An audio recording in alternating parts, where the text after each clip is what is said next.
Hey guys, it's Josh Goldstein. I'm an immigration lawyer, and I got a tip for you today about asylum.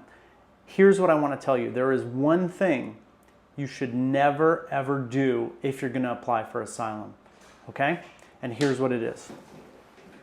So I had a consultation recently with a guy who was interested in applying for asylum, and he was filing his application from Tennessee, but he was a very smart guy, and he was afraid that Tennessee would not be a favorable place for him to file this application.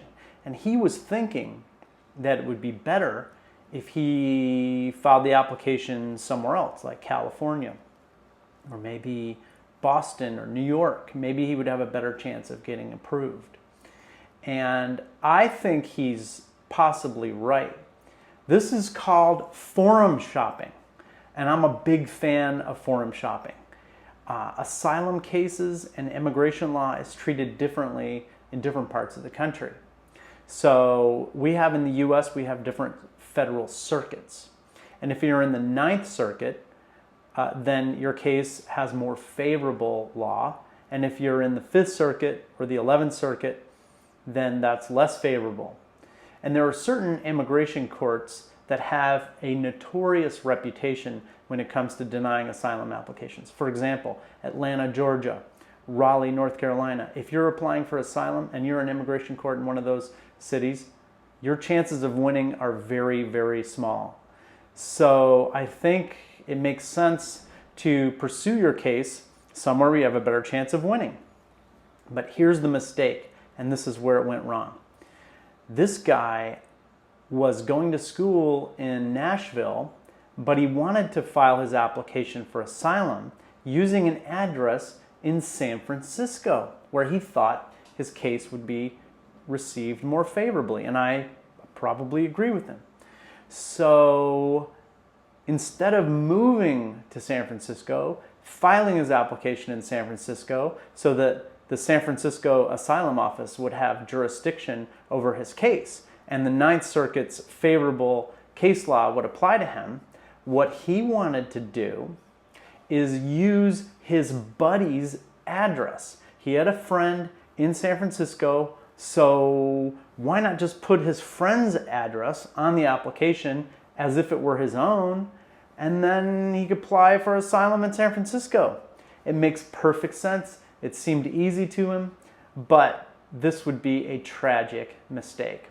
And let me explain why. This is very important. The address that you put on the form, USCIS considers that to be your residential address, not your mailing address. So the address that you put on the form, they consider to be where you live, where you actually, in fact, live. It's not where you receive mail. It's not where you consider yourself to be a resident. It's where you live. So if you're not living in San Francisco and you put down your buddy's address in San Francisco, then this will not, then what's going to happen is they're going to question whether you actually live at this address.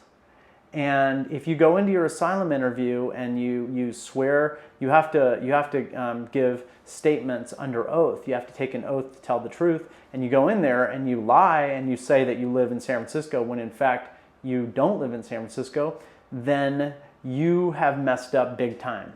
Because when it comes to asylum, the number one most important thing, in my opinion, is your own credibility. You have a story to tell. You have a story to tell about what happened to you, about why you're unable to return to your home country. And your credibility is everything. And once you lose your credibility, it's very difficult to get it back.